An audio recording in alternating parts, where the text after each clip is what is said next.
ने किया था। मित्रों, 2019 का चुनाव आया, फिर आपने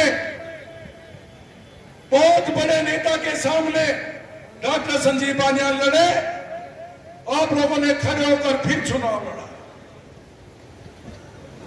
प्रधानी की तरह, सभासदी की तरह एक एक वोट को टच करने का काम, एक एक वोट के घर जाने का काम आपके समाज ने खड़े होकर 2019 में दूसरी बार भी डॉक्टर संजीव बालियान को जिताने का काम किया। आज पूरा हिंदुस्तान की बात नहीं करता, पूरी दुनिया की बात करता हूं कि इस देश के प्रधानमंत्री तीसरी बार नरेंद्र मोदी जी बनने जा रहे हैं। पूरी दुनिया बोल रही, कोई रोकने वाला नहीं है। इस दुनिया में सबसे लोकप्रिय अगर कोई नेता है, उसका नाम नरेंद्र मोदी है। कोई नहीं रोक सकता।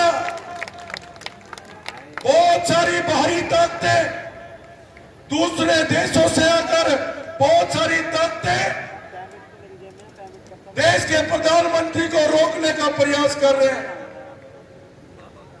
लेकिन हिंदुस्तान की जनता ने मन बना लिया है कि जो दूसरे देशों की ताकतें आकर हमारे देश के अंदर मोदी जी को रोकने का प्रयास कर रहे हैं, आने वाले चुनाव में उन्हें मुंह तोड़ जवाब देकर देश का प्रधानमंत्री तीसरी बार मोदी जी बनने जा रहे हैं।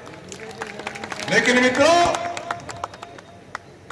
आपकी अगर मुजफ्फरनगर लोकसभा की बात करो, इन छोटी मोटी बातों से कुछ नहीं होता। मैं खतौली के इस आर्यन वेंकट हॉल के प्रांगण में खड़े होकर बोल रहा हूं और दावे के साथ कह सकता हूं, जिस प्रकार का चुनाव 2014 का चुनाव था, इस बार राष्ट्रीय लोकदल और भारतीय जनता पार्टी का गठबंधन हुआ। इस पश्चिम उत्तर प्रदेश के अंदर सबसे ताकतवर गठबंधन अगर कोई हो सकता है, वो राष्ट्रीय लोकदल और भारतीय जनता पार्टी का हो सकता है। जब ताकत बनती है तो जो खराब मानसिकता के लोग होते हैं, वो षड्यंत्र रचने का भी काम करते हैं। वो षड्यंत्र रचते हैं। किसी समाज में टूट हो नहीं सकती, क्योंकि ये चुनाव मित्रों संजीव बालियान का या उमेश मलिक का या विक्रम सैनी का चुनाव नहीं है। ये तो देश का चुनाव, राष्ट्र का चुनाव और मोदी जी का चुनाव है। इसीलिए किसी समाज में टूट होने का मतलब ही पैदा नहीं। लेकिन मित्रों,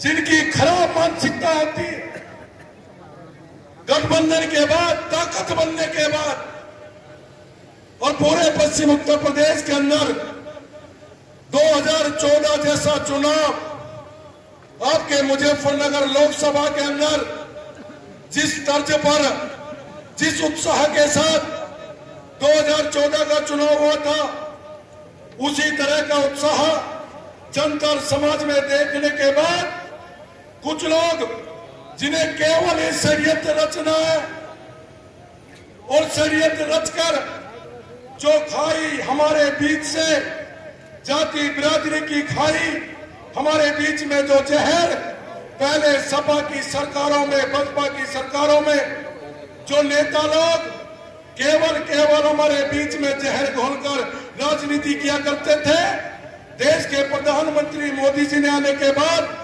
हमारे बीच से जाति बिरादरी का जहर समाप्त कर दिया था। आज वही लोग जिन्होंने आपके प्रदेश को बीमारू प्रदेश और आपके जिले को बर्बाद करने का काम किया था, वे ऐसे लोग आज कुछ समाज के बीच में बैठकर षड्यंत्र रचकर हमें बांटने का प्रयास कर रहे हैं। इसलिए मित्रों मैं कह रहा हूं, ऐसे लोग जिनकी केवल खराब मानसिकता से काम करते हैं, वे ऐसे लोग नहीं है। सांसद और विधायक बनना बड़ी बात नहीं होती। मैं कई बार कहता हूं और मंचों के माध्यम से कहता हूं, मैंने अपनी आंखों से जिस विधायक सांसद को जनता छोड़ देती है। मैंने अपने आंखों से दीवार कूदते हुए भागते हुए देखा। जिस नेता के साथ जनता खड़ी होती है, समाज खड़ा होता है, उससे ताकतवर नेता कोई नहीं हो सकता। और आज हिंदुस्तान के अंदर जनता और समाज मोदी जी के साथ खड़ी है, कोई रोक नहीं सकता। लेकिन मित्रों, आज इस मंच से मैं आह्वान करना चाहता हूं, और बहुत दिनों बाद खतौली क्षेत्र, मेरे क्षेत्र के लोग तो मुझे सुनते रहते हैं, रोज उनके बीच में मैं रहता हूं, उनके बीच में बोलता हूं।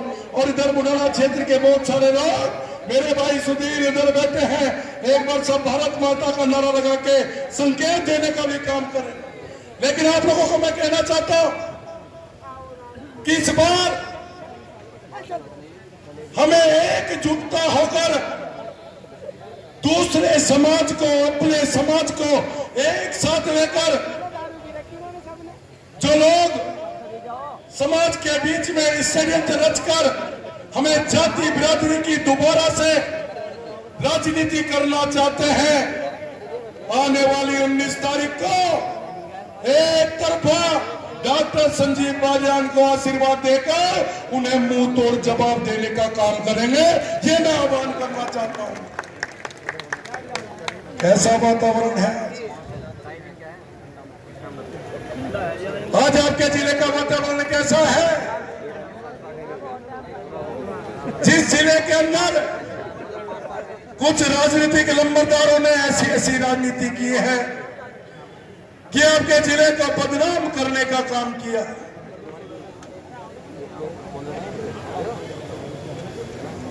केवल आपके जिले को बदनाम करने का काम किया। आपका वही जिला जो हाईवे के ऊपर देहरादून जाती हुई बिटिया को उतारकर गलत काम करने का प्रयास किया था, आपके जिले को बदनाम करने का प्रयास किया था। उसके बाद बहुत लंबे समय तक अगर कोई अपने परिवार को लेकर दिल्ली से देहरादून या हरिद्वार जाया करते थे तो फोन करके पूछा करते थे कि दिल्ली की सीमा पार हुई है कि नहीं हुई, मुजफ्फरनगर की सीमा को, बाईपास को पार कर लिया कि नहीं कर लिया। और जब मुजफ्फरनगर की सीमा पार हो जाया करती थी, जब उनके परिवार को सुकून मिला करता था। ऐसा मुजफ्फरनगर, जहां मुजफ्फरनगर को बचाकर लोग आवाजाही करते थे, ऐसा मुजफ्फरनगर का आपका वातावरण था। आज वही मुजफ्फरनगर है। अगर कोई देहरादून दिल्ली जाता है, देहरादून हरिद्वार जाता है और दिल्ली से चलता है, तो आपकी मुजफ्फरनगर की सीमा में घुसने के बाद नाश्ता या भोजन करके जाएगा। इतने सुंदर रिजॉर्ट आप देखते होंगे, वही मुजफ्फरनगर है। अगर दिल्ली के अंदर बैठकर आर्मी के बड़े बड़े अधिकारी और शासन के बड़े बड़े अधिकारी चर्चा करेंगे कि भर्ती कहां होनी चाहिए, आर्मी की भर्ती कहां होनी चाहिए, तो तय करेंगे कि मुजफ्फरनगर सुरक्षित जिला है, चलो मुजफ्फरनगर भर्ती करने चाहिए। हिंदुस्तान में अगर एक मेला लगेगा, कृषि मेला, पशु मेला, चर्चा दिल्ली में बैठ के होगी।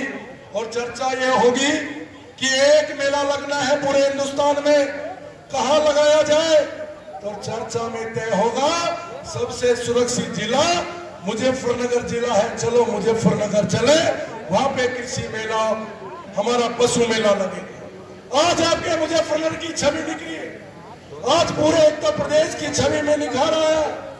किस प्रकार का वातावरण है मुझे ज्यादा बताने की जरूरत नहीं है।